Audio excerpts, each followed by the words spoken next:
One must admit, there is something appealing about setting off to new lands, building up a settlement, or even developing a whole society from scratch. A fresh beginning, if you will, and it's not exactly an idea foreign to video games, ranging from dwarves digging too deep in Dwarf Fortress to colonists on the frontier planets in RimWorld. Entire genre of video games exist around colony management. Furthermore, for those interested in a more zoomed out macro approach to colonization, you also have everything from literally every civilization game ever made to titles like Empire Total War and, of course, Paradox games. But if there is one consistency among the mainline Paradox titles, or at least within those that cover colonization, I guess Hoi4 gets a breather today, is their consistency in making colonization suck, which is certainly a shame given its historical importance and frankly potential as a concept. The Call of Frontier is an exciting one, brimming with potential, and yet it is just so consistently messed up. So with that said, let's go through these mainline Paradox games, shall we, and see just how they go about getting it so wrong. But before we do, just a very quick bit stop to say that a like would be appreciated and a subscription would be amazing if you haven't already. 100k is a huge goal, but a dream nevertheless, so let's keep at it. Otherwise, if you are interested in grabbing anything from the Paradox store, please do use code LemonCake, but enough self-shilling, let's get into the video proper. And until Paradox drops the Viking Colonization DLC for Crusader Kings 3, well, we're going to be skipping CK3, and we're going to be jumping straight into the start of the Age of Discovery, the very dawn of European colonialism, Europa Universalis both 4 and 5. And it's probably a good thing that we begin today's video with Europa Universalis 4, as I do believe it is a game where we will have the most people claim to actually like colonization. Colonial campaigns, whether building a large colonial empire administrated from Madrid or Paris or London, or a whole Exodus campaign where the capital is moved into the New World, well, they are a genre of playthrough in and of itself. One could go so far as to say that their popularity is in some ways proof that colonization doesn't actually suck, but I believe their success is not because of the engaging colonial mechanics, but frankly, despite the colonial mechanics in question. Because what is colonization, like actually colonization as a mechanic, like in EU4? Well, to do it, you need to get yourself colonist. Then you need to go find yourself a location to colonize. So far, so good. After you've done that, you need to press the Send Colonist button onto the province. After you've pressed the button, you wait. Then the colonist arrives and starts to build a colony, aka you start slowly watching a bar go from 0 to 1,000 people. You'll gain new colonists every month in the early game at a pathetic rate of something like +5 a month, and you will stare at this bar being filled up, sometimes getting in-game events for extra progress. Speaking of events, colonization will also involve what can only be described as the strategy game version of a quick-time event called a native uprising, which is about as threatening as a mildly wet napkin in terms of its long-term impact on your colonial efforts, but either way, beyond those things, you're done. There's straight up nothing else to it. Like, once the bar hits 1,000 people, you go find another province and send the colonist out again. That's the entire colonization loop. Now, I would say it's about as interesting as watching paint drying, but in full honesty, watching paint drying colonization in EU4 actually share the exact same gameplay loop. So in both painting and EU4, you pick a color, then you select something you want to paint that color, you apply your paint, and then you wait for the drying to be complete. Now you may be saying, Mr. Lemon Cake, that's an unfair comparison. In real life, when you paint something, you don't actually have to look at it drying. You can leave and go do something else, but that's actually also completely true in EU4 as well. You don't have to watch your paint dry, colonies get colonized. You can go and play the rest of the game. It's a really random bit of busy work, equivalent frankly to trying to do a religious conversion of the world, where you periodically send out your missionaries out on each and every province in your empire, wait for them to finish, and then send them out again when they're done. But Paradox realized that this was a pointless, busy task that no one actually enjoyed doing, and let you automate it in later updates. Colonization and colonial gameplay, dare I say, succeeds not as a concept because the gameplay loop of colonizing itself can be called fun. It's just not, straight up. It's just successful because the other pillars of EU4 are interesting. Because these colonial empires you build are inherently powerful, they don't exist in a vacuum, meaning if you're playing a colonial game as, for example, Spain, you can use the wealth and power of those New World colonies to finance your campaigns and expansions into Europe. If you're doing an Exodus campaign, you can engage with the EU4 nation-building mechanics, which for all of my criticism of them are still quite fun. As for colonization itself, well, I guess you get some flavor events sometimes from things like disease outbreak, so go spend mana or money or the bar will take up slower, or even things like establish penal colonies for free bar progress, but yes, of course these events exist, but fundamentally this is window dressing on a paint dry mechanic, and even then it's not very good dressing. And this is a discussion for EU4, a game set within the quite literal Age of Discovery and subsequent colonial developments from that. Most tropes you have in your mind about colonization, outside of space colonization, don't worry, we'll get into Stellaris, well those are taking place within the EU4 time period. And what we have to show for it is a glorified loading screen. And to me, a person that loves to optimize and over-optimize my video games, a great self-report about colonization as a mechanic sucking is that the optimal way to colonize in EU4 is to let the AI do it and then just take over their colonies. Look, I've played thousands if not tens of thousands of hours in Paradox games. I wouldn't trust a Paradox AI with breathing properly if it was a real-life person given the behavior I see from it on the regular, and yet it's not exactly possible to mess up the task of looking at a loading screen bar now, is it? Yes, you can slightly out-micro the AI when it comes to colonization. With great effort, you can finish colonizing the world in 1630 instead of 1650, and then what? There is still another 200 more years in which you can unlock new technologies that speed up colonization, but you're done colonizing. You've colonized the world multiple hundreds of years before it happened in reality, not due to some Herculean effort on your part, but due to the power creep of EU4. Because on release, fully colonizing the world was possible, but took some actual effort. Now, though, everyone and their mother can colonize and have colonial missions. So if you leave the Congo alive long enough, they'll colonize the whole of Africa. Natives in America will start colonizing, and Denmark seems to insist upon their old history dreams of Vinland about every other campaign. Rather ironically in the process usually beating England to first dibs on the USA in the process. This increase in both the amount of people colonizing and their ability to colonize means that I guess, true, it's more of a race, but you also start seeing Spanish Siberia way more than you frankly should. But alright, EU4 is in the past, EU5 is here. I mean, among other things, we've modeled populations now too, so surely colonization in EU5 is leagues above EU4. See, in EU5, to colonize somewhere, you have to establish a colonial charter.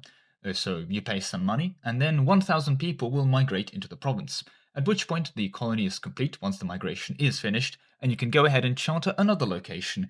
And, wait a minute, Paradox? That's the EU4 system. You kept the population number the exact same.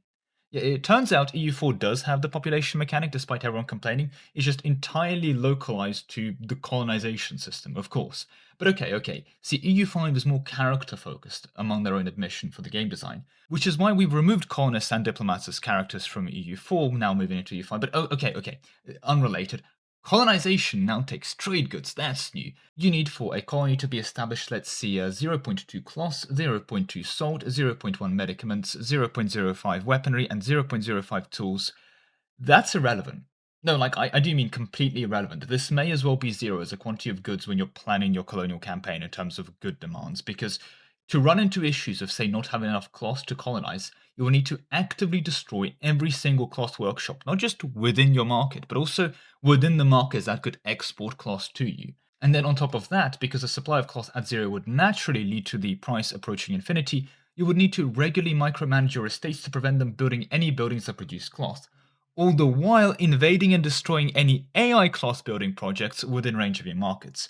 And while you're doing all of that, you also have to somehow destroy the large stockpiles of cloth that most markets start with, in some cases literally in the hundreds of units, and you're doing all of this stuff, which is not easy to do, so you're an incredibly competent player, but you're also a very malicious EU5 player because you're trying to run into a problem of cloth supply for colonization. Right, but it's also EU5, so of course it somehow needs to get worse, because I can't tell if this feature is intended or not, genuinely, because places like the Jurchen tribes of China, in theory, could go ahead and colonize Siberia, but for some reason within Manchuria, there's zero salt being produced, like at all, meaning that if you actually did want to colonize Siberia, you need to drop the equivalent of 300 years of income on a coastal salt-producing peasant building. Now, this could be intentional for restricting early colonization into Siberia. It's a weird way of doing it, but whatever. I can see a universe where this is actually an intentional method, and to be clear, it does work. I will allow it. But okay, my question is, let's remove the goods demand necessary for colonization. What actually changes for the rest of the game, like beyond those Jurchen tribe example that I gave earlier? Like, what actually changes on the ground with how the game is played? See, it's kind of impressive how they managed to take a paint-drying foundation from EU4 and then slap on an irrelevant tie-in feature with trade goods that does nothing apart from being randomly annoying when you run out of salt or weapons or don't have access to those things in your market, which happens not enough for it to be a problem you need to quote-unquote solve within your playthroughs, but certainly happens enough to be annoying once in a blue moon. And the implications from this system are even more incredible somehow. See, once a location achieves this mystical status of having 1,000 people on it, well, it's no longer a colony, right? Meaning it's now immune to ruin from colonial problems. This is way more understandable in EU4, weirdly enough, where the 1k colonial population limit could have been interpreted as an approximation for the population, like 1,000 people is enough to be considered a fully independent colony, whatever that means in practice. But in EU5, 1,000 people actually has meaning. 1,000 people means there's 1k people on the province, and there's just now still the magical cutoff point for making your colony immune to failure. In many ways, I can keep going about the flaws, believe me, but I want to end this section on just a very EU5 moment, for lack of a better word. Because for some reason, a new feature in EU5 for colonization, if it can be called a feature, is that unlike in EU4, abandoning a colony costs 10 stability. I guess this is meant to represent the national pride cost of we couldn't colonize that place, combined with some kind of remorse over the settlers left behind, but in truth, look, Europeans abandoned colonies more than you abandoned single-player campaigns, and if each one of those abandonments resulted in minus 10 stability, then every colonizer would be out as stable as Byzantium. So to this I say, why? Like, what is the purpose of this minus 10 stability cost added to the game? What does it achieve? Because within a normal gameplay loop of both EU4 and EU5, you avoid abandoning colonies anyway, because doing so is inherently a bad idea. You lose out on the progress of colonization. Look, it's already a very rare thing if you're ever genuinely forced to actually abandon a colony. But I bring all of this up because to me it serves as a very good example of a system that is a glorified re-updated it sticker, but in practice the effect of this feature is somewhere between completely irrelevant to mildly infuriating sometimes, which yet again is an impressive thing to do when talking about the concept of colonization. But with that, let's move on to Victoria 3. So how do you establish a colony in Victoria 3? Well, you need to go find yourself a nice decentralized nation, aka empty unknown land out there, which is actually easier said than done. We are past the age of E4, so all the good stuff's being colonized. And then you want to go ahead and start a colony in the uncolonized lands, which establishes a colonial state that slowly settles new people in and starts painting the map, as it were, with your new territorial possession. And a colony is complete when you have sufficient people living in it. Wait, is this the E4 system? It's the E4 system again, god damn it, not again. But okay, let's admit it, as much as I would love to complain about Victoria 3, it does actually technically just do this better. First of all, we're no longer colonizing to arbitrary amounts of 1k people in the colony is good. Indeed, instead you need this arbitrary colonial development, colonial growth modifier, which is then used to cede provinces into your control, and this colony growth actually does come from your population that you settle, as well as other factors ranging from your access to colonial offices too, and even special companies like the Hudson Bay Company, which is an improvement to be clear. Yes, it is a return to the abstraction of 1k pops, but it's at least very clear that this is an abstraction. Especially now too, since colonial uprisings are no longer a quick time event, but instead involve the decentralized nation starting a diplomatic play against the overlord. This shift to basically being a pseudo-war allows other countries to join in on the native side, potentially if they hate the colonizer, and hence are, dare I say, more relevant in the grand scheme of things? They usually aren't, but they can be.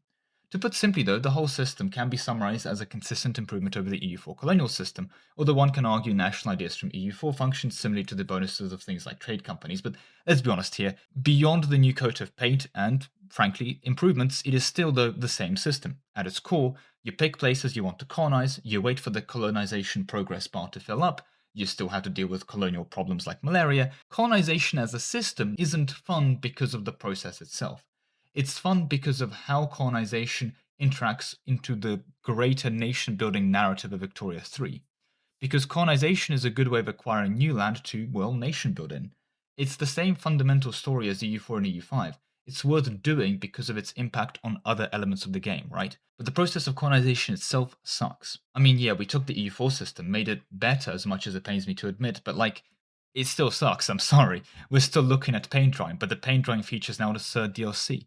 With that said, though, that is all I have to say about Victoria 3, and we move on to Hoi4. But Hoi4 indeed does get to skip this round, because it doesn't really have a colonization mechanic, or at least not until Paradox decides to finally release the post-nuclear DLC where you need to rebuild society and recolonize the world after World War II went nuclear. No, again, as mentioned, Hoi4 does get to sit this one out, and we move on to Reach for the Stars in Stellaris. Stellaris, more so than every other mainline Paradox game, is a 4X game, meaning that it is within the style of games such as Civilization. That is to say, you start with one planet and you need to go out there, expand your borders, colonize new alien worlds, and do whatever you want from there, I guess, ranging from conquering the universe to making all of the science or building a big trade empire. The universe is your playground. But what this does mean that, unlike the case of, for example, EU4 or EU5 or Victoria 3, colonization in Stellaris isn't really optional. I guess you can opt out by doing a one-planet challenge run or play in a hyperpopulated galaxy where everyone is super close and there's basically no planets to colonize, but in a conventional game of Stellaris, you are colonizing. Probably quite a lot. So what does this colonization game loop look like? Well, to colonize a planet, you need to build a colony ship, send it over to a planet that you wish to colonize, and then begin the colony development process, a period of initial development, if you will, during which, of course, the colony is quite vulnerable, but after waiting for around 2 years and 10 months, which is 34 months for those wondering, the colony development process will be complete and the colony will behave as basically any other world, and it's the E4 system again, isn't it? Now look, I will be the first to admit E4 does do some things right. There are features and design decisions which, if they were implemented across all Paradox games, would greatly improve them. For example, did you know that in EU4, if your ruler loses an election, the game just straight up kills them? No murder, no nothing. If you lose an election, you just spontaneously die. I think this is because until ruler death modifiers would not technically expire if your ruler never died. So I guess from a coding point of view, killing the old ruler that loses an election makes sense, but I nevertheless love the implication that across all republics in EU4, if you ever lose an election, instant death. As funny as that is, though, this is the Stellaris section. Here I must admit, okay, there's slightly more that they've done with colonization. For example, when a colony is finished, it is for all intents and purposes a functional province, but it is a colony by designation. You still need to build up sufficient levels of infrastructure and organization to upgrade to a normal province in your empire level, for example. But beyond that, and the genuinely rather rare in the grand scheme of things event from colonization, mechanically it really isn't that interesting. Look, it's the same old story. You build a colony ship instead of hiring a colony, sure, but then you send it off to a place, you wait, and then your colony's done. And at this point, that's just sad. Now, honestly, the whole genre of space colonization is one that's captivated human attention for generations at this point. Starting as far back as the 1930s, you've had sci-fi books about space colonization. It's not an exaggeration to say that you can fill out entire libraries with sci-fi books on space colonization alone. I would even go so far as saying that space colonization is a foundational pillar in the genre of sci-fi itself. And what does Stellaris do? It copy pastes a goddamn loading screen from EU4. I mean, at this point, it's beyond parody. The potential here is quite literally untapped, and we get a modded EU4 goddamn loading bar. It's almost insulting at this point. They acknowledge the core planet colonial stuff is happening, and yet despite these being alien worlds, it takes a concerningly consistent amount of time to establish a colony, and no real unique systematic challenges occur. See, Stellaris Empire is not as big as EU4 colonial projects. On a per planet versus EU4's per province or even EU5's per location sizes, it is unusual to have more than, say, 50 planets under your control, and that would be quite the wide empire. These planets are things you will get a personal level of attachment to during your playthroughs. If you're colonizing 1,000 of them, fair, I can see how unique events around each colonial thing would get annoying, but this is genuinely a prime opportunity for just more flavor, uniqueness, and, well, something happening instead of a loading bar. And I'm sorry, but I'm gonna have to say, it should be a bit better than a planet modifier going, whoa, there's cool alien life here, you can build a zoo. Or, whoa, there's big asteroids, you can kind of mine minerals better here, I guess. Like, come on. But it is on that rather sad note that we conclude today's video. Thank you very much for watching, with a special thank you to all my channel members, especially Ark, Solus, Lemon, Lord Zendikar, Nikasta, and Hatan Star 72. You also have the best for gaming, Grandma Flavia, Leberude, W. Hayes, Sov, Anthony 35, Ace Napo, Conspiracy Pizza, Yukata, Danray, Marvi, Jack, Ryland, Sir Talon, Andrew Black, Nebula, Centronic, 28, and Aquabird.